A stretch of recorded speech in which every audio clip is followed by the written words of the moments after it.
Hi guys, so today I wanted to do something a bit chilled out, a bit different. For those of you that have been following my blog for a little time, or maybe even follow me on Twitter or Instagram, then you'll know that one of my biggest passions alongside makeup is film. I actually have a degree in film, that was what I studied, which doesn't mean that I know anything more than anyone else, it's just that I learnt a bit more about the technical side of things. But to be fair, anyone can teach themselves that. You don't have to go to uni to learn anything about film. So I really wanted to bring that onto my channel a little bit and do some film reviews, but I wanted it to be super laid back, super relaxed. Just literally, I want you guys to have the feeling of when you've seen a film that you either really loved or really hated. I'm going to talk about films that I love and films that I hate on this channel. So I just want it to be that sort of feeling of when you've seen something and you just want to talk to your friend about it. It's going to be super laid back, so get a cup of tea, get a glass of wine, I don't judge. So today the film that I thought I would start with is Moana, and I know that it's been out for like 2 years now, but I just have so much to say. So what I really want to do is get into the technical side of things, so actually talk about the animation and the cinematography and the soundtrack and all of the lovely directorial things that make my little film heart happy. But I also want to talk about things like the plot and plot holes and plot points that I liked and relationships, and it's just going to be quite chilled. Like I'm not gonna try and rush over things. I'm just gonna talk at you guys. So as I mentioned, the film was released in 2016, which is crazy because it still feels relatively new to me. If I look over here, it's because my notes are over here. Your girl did research. This was kind of Disney's biggest thing following Frozen, which was released in 2012, and you can see that they kind of try and stray away from it and don't try to do a repeat of Frozen, which is really good. But to be fair, following Frozen, they had some pretty big shoes to fill. The directors are the same ones that took on The Little Mermaid. Apparently they really like films about the sea, and one of the biggest things is that they cast Dwayne "The Rock" Johnson as Maui. Can we just talk about Dwayne Johnson a minute? He is in literally every single film. I feel like there should be a conspiracy theory about this. When has he got the time to film all of these films? Like, I will just put some pictures here of the films that he's been in the past like 2 or 3 years, because I have literally seen him in everything at the moment and I'm not complaining. But where does the man find the time to do it all? Having a big actor and then having some really successful directors behind them already lined the film up for success. We'll also get into the music, which was composed by the same guy that wrote the songs for Hamilton. Composed/written. I'm not good on music. I actually dropped out of my music GCSE, so if I use the wrong terms, I'm really sorry. Please educate me in the comments. If you haven't seen Moana, then I really suggest that you watch it before you watch my review, because it is going to be spoiler filled, okay? So much spoilers. But if you have seen it, then I'm just going to go over it very basically. So the plot itself centres around the teenage chiefess in training, who is Moana, and she's due to be taking over the role of looking after the island of Motunui, which I have definitely pronounced wrong. However, she's always found herself more drawn to the ocean, and then following receiving a mission from her dying grandmother, spoilers, she sets out to return the heart of creation itself to where it belongs, alongside the rambunctious Maui. So does returning something super coveted into a dangerous mountain remind anyone of anything? I'm always going to make a Lord of the Rings reference in every single film. I will find them anywhere. So then we come into one of my favourite scenes of all time after they've introduced us to a bit of the backstory with Maui. We're then introduced to the characters of Motunui, so the grandmother, baby Moana, who we'll come back to, and the father, who I don't know what he's called. I think they just call him Chief the whole way through. I might be wrong. Oh, that's still cold. The thing that I would say hands down that is my favourite scene in the whole film, the introduction between Moana and the ocean, because the animation of the baby is just crazy. If you guys have had younger siblings or you've got younger members of your family, then you'll know just how on point the movement of that toddler is. It is so crazy, like just the little mannerisms and the little grabby hands and the little like stumble every time they walk. Like I find that so many times that animators try to animate babies, it just comes across a bit wooden or a bit strange or a bit cliche, and actually babies have this really cute way of moving and this really sort of this innocence to even the way that they move, and I think that's the way that Moana is, you know, just everything that she does is so cute. And while we're talking about animation, I think the biggest shout out in the whole film needs to go to the animation of the ocean.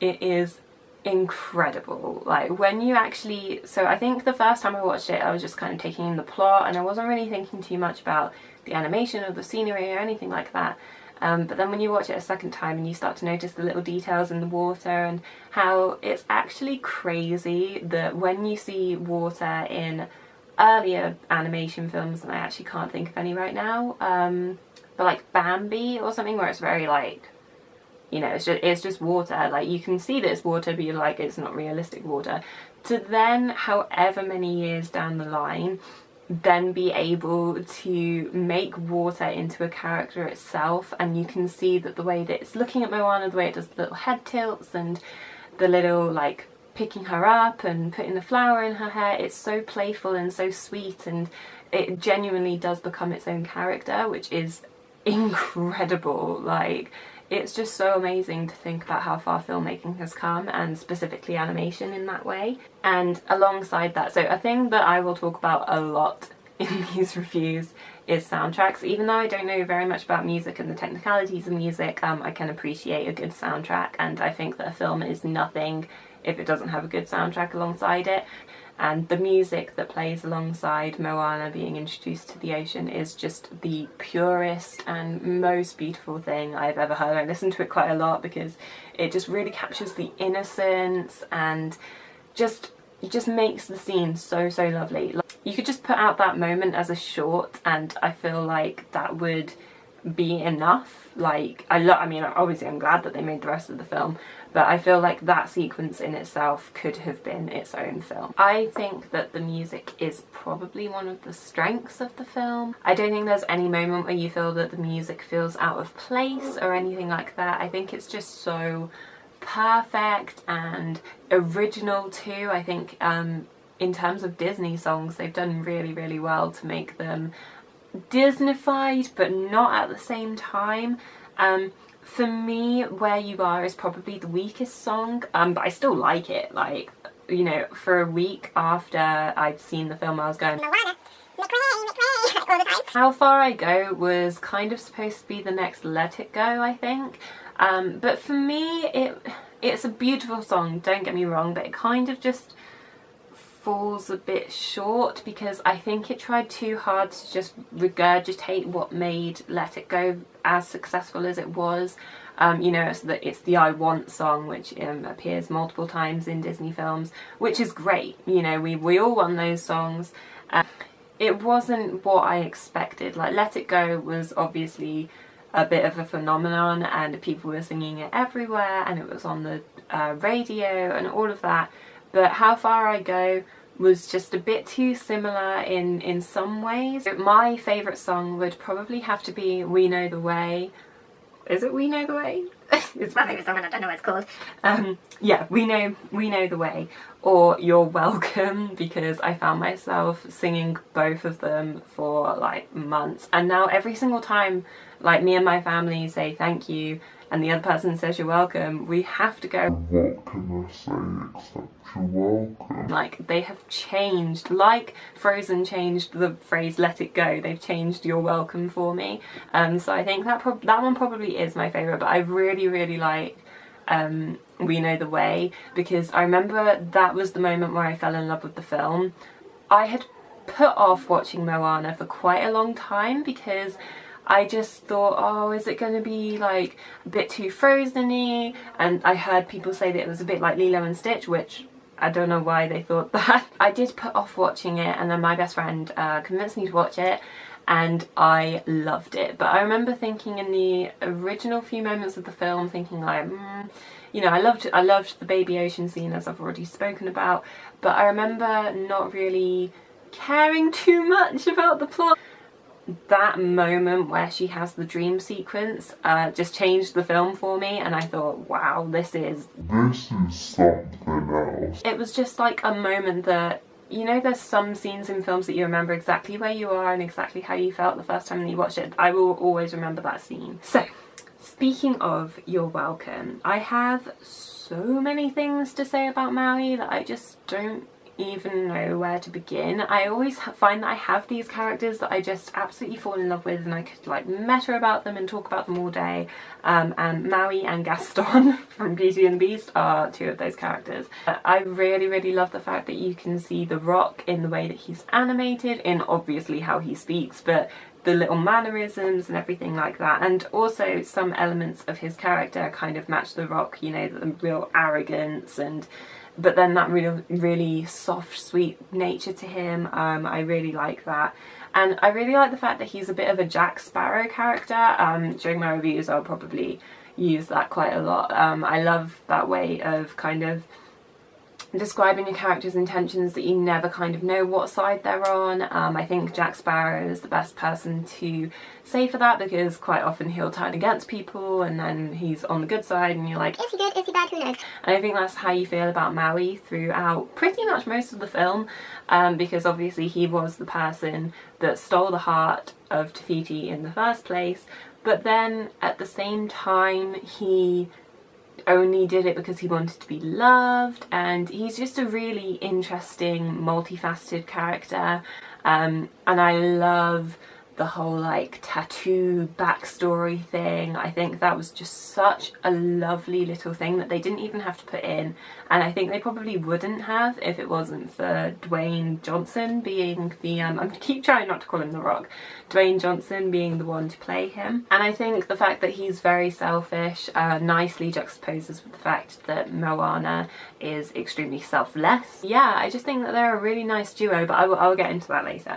My only criticism of probably the whole film, but specifically the second act, is that it feels a bit fillery, like a bit like episodic almost, I would say. Like it just feels a bit all over the place, a bit like a video game, like, you know, that they first have to get past the Kakamora and then Tamatoa, and then, you know, they go through the initial battle with Te Fiti, Te sorry. There was a bit of Freudian slip there. So they go through their first battle with Te and then it goes wrong, and then they have their final big boss battle with Te. Oh, there's spit all over my laptop. I got too excited. I think definitely the Kakamora feel a bit out of place. Like, they are so cute, like I love them, but aside from that I really feel like they could have done more maybe in the realm of monsters and just completely ignored the Kakamora side of things, because it really didn't add that much to the film. It just did feel a bit like, oh, we got to fill the screen time, so let's just add more villains for no apparent reason. And similarly to Tamatoa, like I get that Maui had to get his hook back, so I guess we'll let that one slide, but I feel like they could have done a bit more to have just made it a bit more related to the plot. Like, yes, you do discover some things about Maui, like how he was, how he became a demigod in the first place, and you find out about the hook.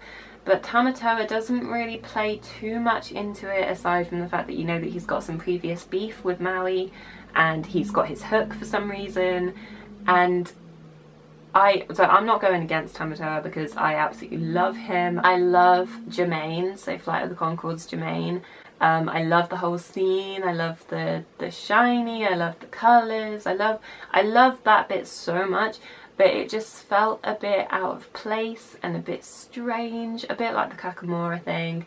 That it was some tension, but it kind of wasn't enough tension to make you think, oh, these characters are actually in danger. I feel like there was another way that they could have introduced Maui's backstory. But maybe I'm just being super harsh, I don't know.